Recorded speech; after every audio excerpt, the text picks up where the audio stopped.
Hello hello, তোমরা কি কেউ কথা শুনতে পাচ্ছ?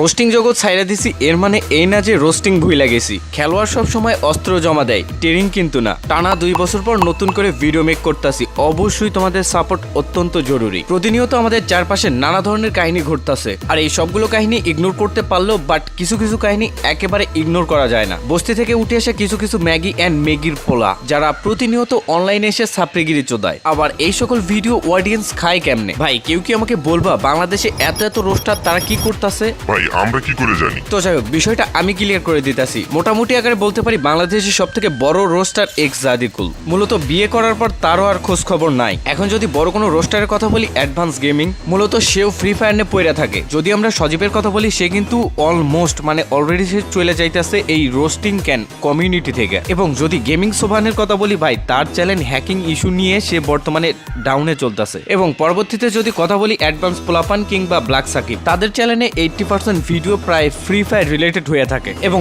বাকি থাকলেও নোমান ভাই। বাংলাদেশে শুরু পুরো রমরমা এক ব্যবসা। আইসকোর্স এজেন্সি, এটা সেটা ওটা করলে ইউএসএ, ইউকে, কানাডার ভিসা।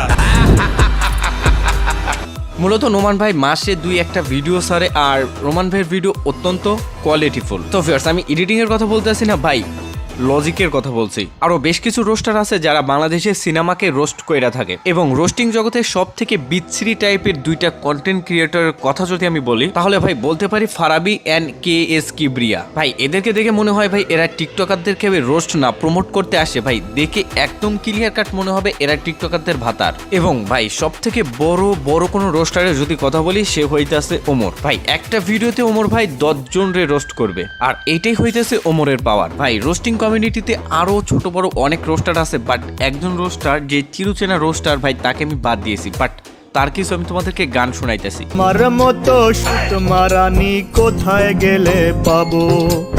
আমার মতো সুত মারানি যদি পেতে চাও, খান সাহেবের দোয়া নিয়ে কক্সবাজারে। গানগুলো চেনা চেনা লাগে, হয়তোবা কোথাও শুনেছো, টিকটক হইতে পারে, ফেসবুক কিংবা ইউটিউবে। আরে এই মেগির মায়া তোরা কান খুললা শোন, যাদের বুকে দেওয়ার কাপড় নাই হাতে আইফোন।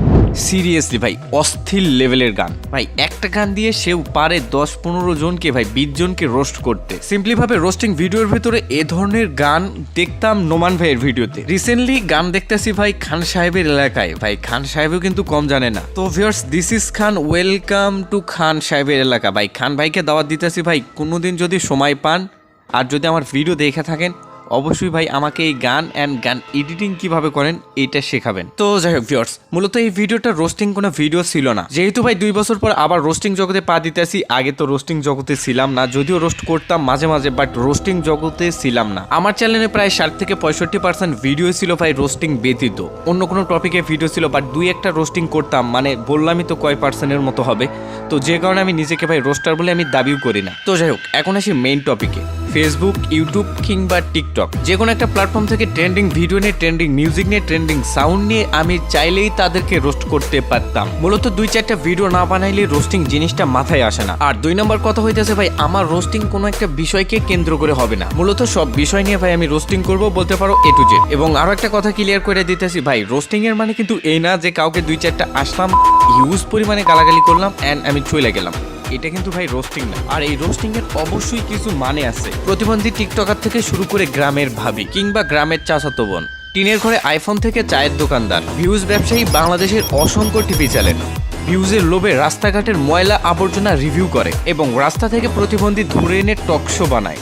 দেহ পাবে কিন্তু মন পাবে না ভাই এগুলোও মানুষ দেখে। তো যাই হোক, মেইন যে বিষয় ছিলাম ভাই, রোস্টিং এর মানে হইতেছে এই যে রোস্ট কইরা কোনো একটা জিনিসের সমাধান খুঁজে বের করা। বাংলাদেশের যেগুলো টিভি চ্যানেল এখন পর্যন্ত প্রকাশ্যে মিথ্যা কথা বলে যাচ্ছে, ভাই এগুলো কি আমরা ঠেকাইতে পারছি? না ঠেকাইতে পারছি ফেসবুক অ্যান্ড টিকটকের অশ্লীলতা।